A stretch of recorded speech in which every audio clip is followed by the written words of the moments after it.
জয় জগন্নাথ। এই যে মায়ার আমি বাইরে পড়লাম জগন্নাথ দেবের দর্শন। জগন্নাথ সুভদ্রা আর বলরাম রে নয়ে যামু রাতে করে মাসির বাড়ি। আইডাইছি আমি বামনগুলা গাড়ে জগন্নাথ দামের সামনে। আর এহেনে গুনে পূজা করে রথ টাইনা উড়াই নিয়ে এলো বাজারে। তার এসে আরম্ভ হইলো জগন্নাথ দেবের পূজা আরতি। আর এহেনে পূজা উনের পর রথে করে জগন্নাথ দেব 7 দিনের নিকে যাইবো মাসি বাড়ি। তার এসে বীর বুট ঠেলা অনেক কষ্টে পঞ্চপ্রদীপের আরতি নিয়ে নিলাম। এখন হইব দড়ি ধরে রথ টানা। জয় জগন্নাথ।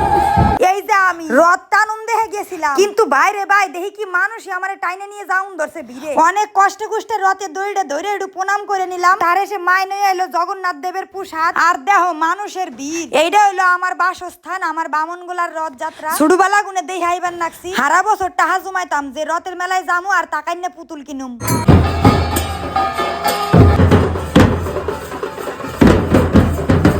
ভিডিও করতে করতে হঠাৎ আমার পাশে তাকাই দেখি কি আমার মায় নাই। ওই দেখো আমার মায় ঝাঁজ বাজাইবেন নাকছে।